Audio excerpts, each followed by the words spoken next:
नमस्कार। अभी हाल ही में महाराष्ट्र बहुत सुर्खियों में रहा। महाराष्ट्र में एक तो मराठी और हिंदी भाषा को लेकर जो विवाद हुआ, फिर उसके बाद ठाकरे बंधु एक हो गए और अभी तो एक हुए हैं, कहने के लिए हुए हैं, पता नहीं परमानेंट रहेंगे या नहीं। लेकिन सड़कों पर बड़ा नंगा नाच किया इन लोगों ने कि साहब तू हिंदी क्यों बोल रहा है, मारपीट की गई लोगों के साथ। फिर कुछ लोगों ने इनको चैलेंज भी किया कि भाई अगर हिम्मत है तो किसी मुसलमान को मारपीट करके दिखाओ, आप हिंदुओं को मारपीट रहे हो भाषा के नाम पर। आमिर खान या जावेद अख्तर का बायकाट करके दिखाओ कि उन पर हिंदी नहीं, उनकर मराठी नहीं आती है। तो इस तरह के विवाद हुए और महाराष्ट्र में एकदम से एक ऐसा माहौल सा हो गया कि जैसे अराजकता की स्थिति हो गई है। जिसके मन में जो आ रहा था वो कर रहा था। और उस पर तुर्रा ये कि जो सरकार चल रही है इसमें महाराष्ट्र में, बीजेपी की, शिवसेना शिंदे, अजीत पवार की, उस पर भी सवाल खड़े हुए। शिवसेना के एक विधायक थे संजय गायकवाड़, उन्होंने एक कैंटीन के कर्मचारी के साथ मारपीट की क्योंकि वहाँ पर खाना शुद्ध नहीं मिल रहा था, उन्हें खाना पसंद नहीं आया, मारपीट की, थप्पड़ मारे, वो बेचारा नीचे गिर पड़ा। सोशल मीडिया पर यह वीडियो खूब वायरल हुआ और इसमें दिखाया गया कि सरकार में होने का फ़ायदा उठा रहे हैं संजय गायकवाड़, क्योंकि वो शिंदे गुट के एमएलए हैं। और उन्होंने खूब बदतमीजी की और उसे बड़ा डराया धमकाया। मतलब मुझे भी बड़ा अजीब लगा उस वीडियो को देखने के बाद। मुझे लगा कि यार ये मुंबई में अचानक क्या हो रहा है। मीडिया के भी एक सेक्शन ने देवेंद्र फडणवीस की आलोचना करनी शुरू कर दी। मुझे लगा झटके के बाद देवेंद्र फडणवीस की एकदम आंख खुली। देवेंद्र फडणवीस ने संजय गायकवाड़ के खिलाफ विभिन्न धाराओं में मुकदमा दर्ज करवाया है और साथ ही साथ देवेंद्र फडणवीस चूंकि गृह मंत्री भी हैं महाराष्ट्र के, आपको याद होगा कि गृह मंत्रालय एकनाथ शिंदे चाहते थे जो डिप्टी सीएम है, लेकिन देवेंद्र फडणवीस ने कहा था कि नहीं, मुख्यमंत्री के पास गृह मंत्रालय भी रहेगा। तो देवेंद्र फडणवीस ने साफ कहा कि अगर किसी ने भी गलत किया है, चाहे वो एमपी है, एमएलए है, कोई भी है, तो उसे भुगतना होगा। और इस प्रकरण को लेकर और राज ठाकरे के जो मनसे के कार्यकर्ता थे वो जिस तरीके से उत्तर भारत के लोगों और हिंदी भाषी लोगों के साथ मारपीट कर रहे थे, उसे लेकर खूब सारा सोशल मीडिया पर लिखा गया और कहा गया कि देवेंद्र फडणवीस जो है इसमें ढीला रवैया अपना रहे हैं। लेकिन देवेंद्र फडणवीस ने एक काम दोस्तों ऐसा कर दिया कि मुझे लग रहा है कि ये सारे मामले जो है एक तरफ हैं और देवेंद्र फडणवीस का वो काम एक तरफ है। शहरी माओवाद, अर्बन नक्सल्स, इन सब के खिलाफ सख्त एक्शन लेने के लिए देवेंद्र फडणवीस ने महाराष्ट्र विशेष जन सुरक्षा विधेयक 2024, जिसको MSPS 2024 कहा जा रहा है, उसको विधानसभा से अभी इसी मानसून सत्र में पास करा दिया। ये कानून पिछले साल अगस्त में पिछले मानसून सेशन में लाया गया था।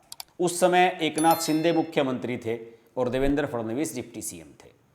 और जब ये कानून लाया गया था तब भी खूब हंगामा हुआ था इसको लेकर। विपक्ष ने बड़ी आपत्तियां लगाई थी कि साहब ये मनमाना है, सरकार इससे मनमानी करेगी और अर्बन नक्सल के नाम पर पत्रकारों, मीडिया वालों को और बुद्धिजीवियों को, प्रोफेसर्स को, इन सब लोगों को परेशान किया जाएगा। ये सब बातें कह कहकर बड़ा हंगामा बताया गया था। फिर उसके बाद क्या हुआ कि देवेंद्र फडणवीस ने मतलब उस समय की सरकार ने, महाराष्ट्र की उस समय की एकनाथ शिंदे वाली सरकार ने इस कानून को सेलेक्ट कमेटी के लिए दे दिया। जैसे पार्लियामेंट में जेपीसी होती है, ऐसे ही विधानसभाओं में सेलेक्ट कमेटियां होती हैं। वो सेलेक्ट कमेटी होती है, इसमें सभी दलों के प्रतिनिधि होते हैं। और फिर उसके बाद कहा गया कि भाई इस कानून में आपको जो संशोधन करने हैं तो आप संशोधन कीजिए। इसमें कुछ संशोधन किए गए और ये संशोधन ऐसे किए गए कि पहले तो इस कानून को कमज़ोर बताया जा रहा था, अब कहा जा रहा है कि ये कानून बहुत ज़्यादा ताकतवर रूप में लागू किया जा रहा है। और अभी 4-5 दिन पहले ही इसको विधानसभा से पारित कर दिया गया और विधानसभा से इसके पारित होते ही आप समझ लीजिए कि अब ये कानून बन चुका है। देखिए, अक्सर बात होती है अर्बन नक्सल्स की, शहरी नक्सलवाद की। उसके दायरे में निश्चित रूप से टीचर्स, अध्यापक, बुद्धिजीवी, पत्रकार, ये सब लोग आते हैं। इन सब का काम है सरकार के खिलाफ या समर्थन में नैरेटिव बनाना, आलोचनाएं करना। इसके अलावा एक वर्ग ऐसा भी है जो गैर कानूनी संगठन बनाता है, जैसे सिमी वगैरह क्या है वो PFI, इस तरह के जो संगठन होते हैं जो लोगों का ब्रेन वॉश करते हैं, छात्रों का ब्रेन वॉश करते हैं, युवाओं को बहकाते हैं, सरकार के खिलाफ भड़काते हैं, उन्हें गैर कानूनी कामों की तरफ लेकर जाते हैं, उनके खिलाफ भी सख्त कानून इसमें बनाए गए हैं। और साथ ही साथ अगर आप इलीगल रूप से कोई किसान आंदोलन चला रहे हैं, आपको ध्यान होगा वो परांजपे वाला एक बड़ा लंबा चला था, वो कौन सा जगदाले वाला जो मराठी वाला आंदोलन चला था, आपको ध्यान होगा चुनाव से पहले। और कई छात्र आंदोलन, किसान आंदोलन के नाम पर लोग बैठ जाते हैं धरना देने के लिए, केवल अपनी राजनीति चमकाने के लिए। उन सब के खिलाफ भी इसमें सख्त कानून बनाए जाने का इसमें प्रावधान है, सजा करने का प्रावधान है। ऐसा करने वालों की गिरफ्तारी हो सकती है, उनकी कुर्की हो सकती है, उनकी प्रॉपर्टी की जब्ती हो सकती है, गैर जमानती वारंट हो सकते हैं। खास बात यह है कि इसमें किसी के भी खिलाफ अगर इस एमएसपीएस के तहत किसी के खिलाफ कोई मुकदमा दर्ज होना है तो डीआईजी रैंक का अधिकारी अनुमोदन करता है। सारे मामले को देखने के बाद डीआईजी रैंक का अधिकारी इसका अनुमोदन करेगा और डिप्टी एसपी रैंक का अधिकारी कम से कम इसकी जांच करेगा, यानी कि हाई लेवल का काम होगा। और सीधे अगर डीआईजी के अनुमोदन पर कोई मुकदमा दर्ज हो रहा है तो इसका मतलब सीधे के सीधे सरकार के कहने पर मुकदमा दर्ज हो रहा है, क्योंकि डीआईजी सीधे सरकार के और मुख्यमंत्री के टच में रहते हैं। इसमें एक सलाहकार बोर्ड है 3 सदस्यों का, जिसमें पहले यह था कि हाई कोर्ट के जजेस ही इसमें रह सकेंगे, लेकिन अब इसमें भी थोड़ा सा सुधार किया गया, थोड़ा सा इसे माइल्ड किया गया है। इसमें अब पूर्व न्यायाधीश भी शामिल हो सकते हैं, चाहे वो पूर्व हाई कोर्ट के न्यायाधीश हों, चाहे पूर्व जिला जज हों, या फिर कोई सरकारी वकील हो, सीनियर सरकारी वकील हो, वो भी इसमें अपॉइंट करे जा सकते हैं, जिन्हें सरकार अपॉइंट करेगी।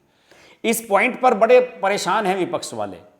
उनका कहना है कि भाई सरकार अपने लोगों को इसमें अपॉइंट करेगी, फिर वो अनुमोदन करेंगे, डीआईजी मुकदमा लिखवा देंगे, जांच भी डिप्टी एसपी करेगा। अब आप ये बताइए कि अगर सरकार कोई कानून बना रही है और उसे लागू करना है सरकार को, तो वो तो ऐसे लोगों को उसमें रखेगी ना जो उसके विश्वास के लोग हों, या ऐसे लोग थोड़े रखे जाएंगे, विरोधी दलों के लोग थोड़े रखे जाएंगे।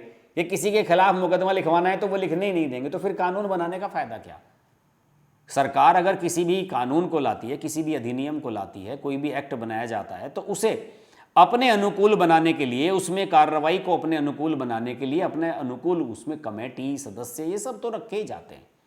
इसमें क्या ऐतराज हो सकता है, मेरी ये समझ में नहीं आ रहा है।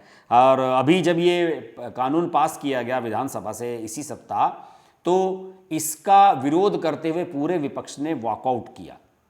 हालांकि कुछ लोगों का ये तर्क है कि यूएपीए वाला जो कानून है वो भी है, मकोका है पहले से ही महाराष्ट्र में तो एंटी टेररिस्ट एक्टिविटीज़ के लिए, लेकिन एंटी टेररिस्ट एक्टिविटीज़ और इन अर्बन नक्सल्स का फ़र्क आप समझिए। ये ब्रेन वॉश करते हैं। जो टेररिस्ट एक्टिविटीज़ होती हैं उसमें तो आतंकी गतिविधियां होती हैं, हिंसा भड़काना, बम धमाके करना, तोड़फोड़ कराना, इस तरह की घटनाएं होती हैं। लेकिन ये जो लोग होते हैं, इसमें जो शहरी नक्सलवाद है, ये एक बहुत ही महीन सी एक धारा है, एक महीन सा एक धागा है कि आप इसका फ़र्क समझेंगे या नहीं। ये एक मानसिकता से जुड़ा हुआ खेल है। अब देखिए 1967 में जब ये नक्सलवाद शुरू हुआ था, नक्सलवाड़ी गांव से शुरू हुआ था बंगाल के, उस समय वो मजूमदार और सान्याल ने इसको शुरू किया था। तो उस समय क्या था, उस समय तो दोस्तों ये था कि किसानों के लिए एक ये क्रांति का उपाय था कि किसानों पर बड़े जुल्म हो रहे हैं, उनको न्याय नहीं मिलता है, उसके लिए शुरू किया गया था। लेकिन बाद में तो सारा ये गैर सरकारी आपराधिक गतिविधियों में चला गया। लोगों की हत्याएं करना, जबरन करना, लूट खसोट करना, इनका काम शुरू हो गया था। हालांकि अमित शाह जो इस समय मंत्री हैं, केंद्रीय गृह मंत्री, उन्होंने नक्सलवाद को लगभग खत्म कर दिया है।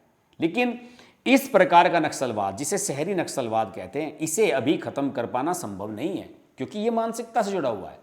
और ये कोई ऐसा नहीं है कि महाराष्ट्र में ऐसा कानून लाया गया है। 4 ऐसे राज्य हैं जो पहले से ऐसा कानून बना चुके हैं।